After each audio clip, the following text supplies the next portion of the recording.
In the book of Numbers, we see a series of episodes with the Israelites complaining.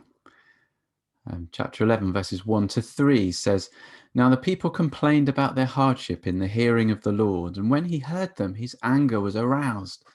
Then fire from the Lord burned among them and consumed some of the outskirts of the camp.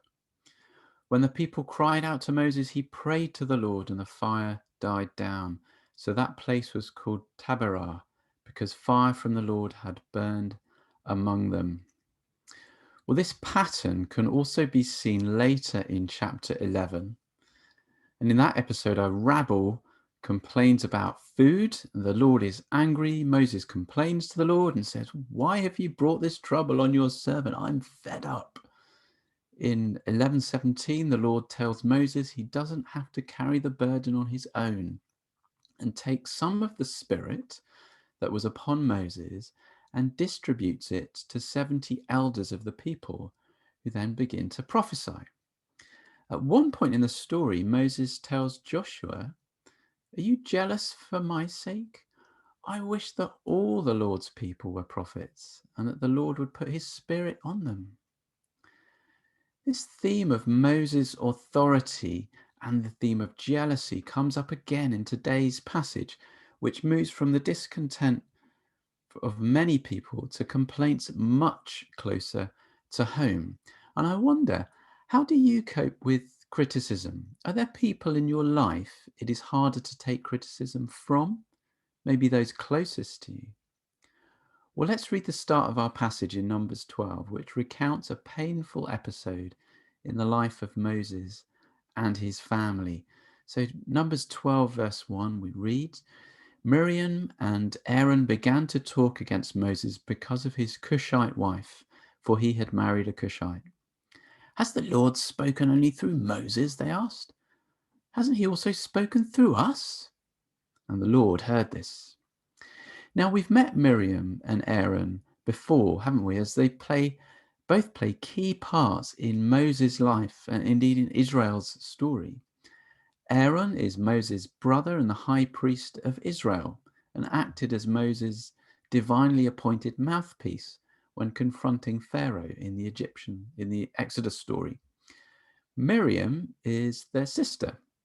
When Moses was a baby and placed in the basket on the Nile, his big sister kept careful watch to see what would happen, and in a way that perhaps only children could do, persuaded Pharaoh's daughter to take him in. Now, this sister is unnamed in the Exodus story, but tradition suggests it was Miriam. That makes a lot of sense, I think. Now, she also appears in Exodus 15 as a leader, heading up the celebrations of God's rescue of Israel from Egyptian captivity. So Miriam and Aaron have had significant roles in the life of Israel and had been in the thick of the action, so to speak, for a long time. Interestingly, neither are mentioned among the 70 people in the previous chapter who had the Spirit given to them. Now, in this story, in chapter 12 that we're reading today, they are unhappy, maybe becoming jealous of Moses' special status as God's chosen leader, may be resentful that their influence with him or in the life of Israel may be on the wane. And in verse 1, they begin to talk against Moses on the surface because of his Cushite wife. Now, it's not clear who this woman is. His wife Zipporah, who we've heard of before, was from Midian, but Cush is normally associated with the area south of Egypt, maybe Ethiopia or Sudan, modern day. Perhaps this is a more recent marriage. Perhaps there is some prejudice here. Perhaps Aaron and Miriam are feeling sidelined. It may be that Moses was given this woman as part of a marriage alliance with her people because of his status as Israel's clear leader. So maybe this whole episode turned the screws of Miriam and Aaron's feelings of being ignored and sidelined. Or perhaps bringing his wife into it was just a smokescreen, a convenient cheap shot that masks their real resentment. Well, the core issue seems to be that they resent not being recognized enough. Moses seems to get all the attention, but aren't they leaders as well? Hasn't God spoken through them? Verse 2, has the Lord spoken only through Moses, they asked. Hasn't he also spoken through us? And the Lord heard this. Now here's an irony. Their complaint seems to be that they were not being recognized enough for speaking for God, that they're not being listened to. But now they are in trouble precisely because they have been listened to. God has paid attention to them and their words. Now, what's Moses' reaction to all this being spoken against in this way? Well, apparently nothing. We're not told of anything Moses says to them in response, only that in verse 3, now Moses was a very humble man, more humble than anyone else on the face of the earth. It's quite a funny phrase, isn't it? Well, humble here probably means something along the lines of having an attitude of dependence on God. As one writer observes, Moses probably would have let these slurs go, but God doesn't. And so we read verse 4 onwards. At once the Lord said to Moses, Aaron, and Miriam, come out to the tent of meeting, all three of you. So the three of them went out. Then the Lord came down in a pillar of cloud. He stood at the entrance to the tent and summoned Aaron and Miriam. When the two of them stepped forward, he said, listen to my words. Here the Lord summons the three siblings to a meeting and confronts Miriam and Aaron. They had felt like their voices have been ignored, and as we saw, God heard their words, and now it is their turn to listen. God delivers then a poetic speech about how he chooses to reveal himself and the special place Moses has in these purposes. And so we read in verse 6 onwards, when there is a prophet among you, I, the Lord, reveal myself to them in visions. I speak to them in dreams. But this is not true of my servant Moses. He is faithful in all my house. With him I speak face to face, clearly and not in riddles. He sees the form of the Lord. Why then were you not afraid to speak against my servant Moses? The anger of the Lord burned against them and left them. Pretty terrifying stuff, isn't it? And God is declaring, you dare to presume to equate yourself with my servant Moses. Make no mistake, Moses has been singled out. Most prophets would receive words and visions from the Lord, but Moses enjoyed a particularly close and immediate relationship with God. Now, this is very dangerous territory they have strayed into. Very dangerous indeed. The Lord's anger burned against them, and then he leaves. So what happens? Verse 10 to verse 12.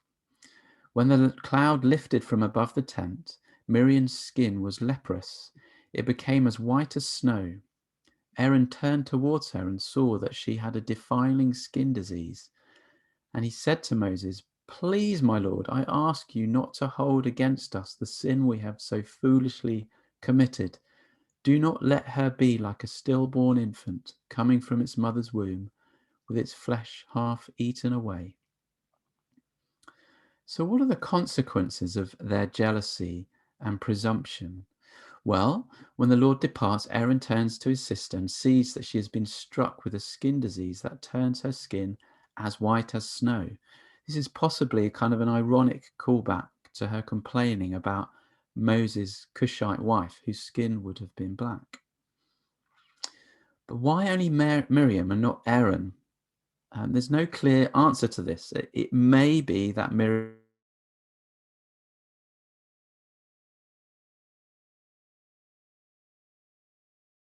in verse 1 of this chapter. It may be that Aaron was about to be struck with the same disease, but his plea for Moses' intervention stops it in time.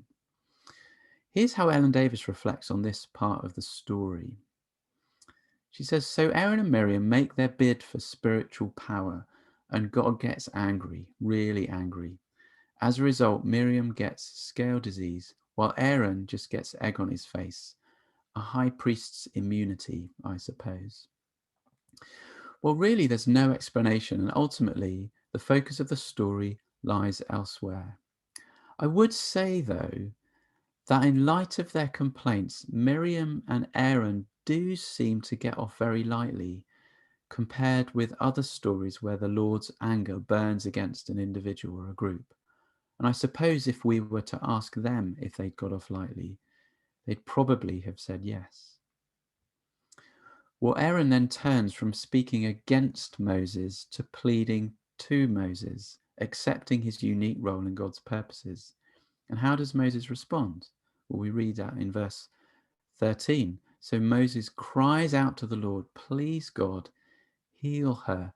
Do you see the compassion he has for those who've wounded him? The Lord replies to Moses, "If her father had spat in her face, she would not have been in disgrace for 7 days. Confine her outside the camp for 7 days. After that, she can come back." So Miriam was confined outside the camp for 7 days, and the people did not move on till she was brought back. After that, the people left Hazeroth and camped in the desert of Paran. Now Moses cries out to God, and the Lord tells him that because she has committed a shameful act, she should be put out of the camp for 7 days and then restored. This reflects the purity laws that had been set out in the previous episodes in Israel's wanderings in relation to skin disease.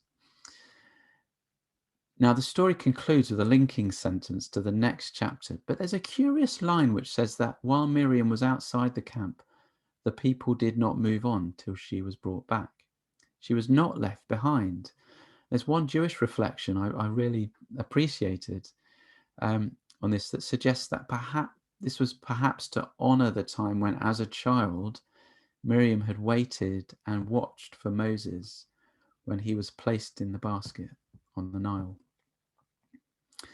So, what are we to make of this curious story? Where's the application for us today? Because, in one sense, this is a very unique story, isn't it? Two Israelite leaders complaining about the unique role of revelation given to their brother, whose special status was confirmed by the Lord. We don't really have that same dynamic now. But in another way, this is a very human story. And perhaps as you've listened to it, it's triggered certain episodes or memories or attitudes in your own life. I know it certainly has done for me. Let's frame it using two questions. Firstly, how do you handle the rising prominence of other people? And secondly, how do you handle criticism? So how do you handle it when compared to you, others seem to be on a kind of fast track? The things they do gain traction and more attention. They rise in prominence, and God seems to energize what they are doing in a way that seems, well, absent or not so much in terms of your own efforts. How do you deal with the so-called success of other people? Jealousy and resentment eats up the joy that comes from seeing and being satisfied with what God has given us or given us to do. It clouds our judgment. We lose sight of God's purposes and priorities and wallow instead in our skewed view of how slighted or ignored we are. A lust for acknowledgement and status can be poisonous, but also very subtle. If you want to take an audit of how you are doing with this, maybe look through your social media and think honestly about why you post what you post and why you react the way you do when you see others' posts. And Moses isn't perfect. He makes mistakes, and later on in the story, he blows his chances of entering the promised land when he himself starts to act presumptuously about his role in God's plans. But that story is for another day. But for now, at least, Moses seems commended in today's passage for not buying into the false glory of status and leadership. He hasn't grasped for his unique role and seems only too pleased to share what God has given him with others. Ellen Davis again says, note this: Moses doesn't care about being unique in God's sight. Just the opposite. If only all God's people were prophets. That is humility speaking. And then she says, it is just at this point when the divine spirit is overflowing into the community that Miriam and Aaron get up and say, well, what about us? Aren't we just as special as he is? And Moses says nothing in response, not a mumbling word. That too is humility. He doesn't say who ought to be speaking for God because he doesn't know. And he knows he doesn't know. So Moses leaves an empty space for God to speak and act freely. Now, as we draw conclusions, we might be encouraged to do perhaps 3 things, and I'll finish with this. Whether it is very public or hidden from view, rest securely in what God has placed before you to do. Fulfill diligently what God has placed before you to do. And finally, celebrate gratefully what you see God doing in and through others. Let me just say those 3 things again. Whether it is very public or hidden from view, rest securely in what God has placed before you to do. Fulfill diligently what God has placed before you to do. And celebrate gratefully what you see God doing in and through others.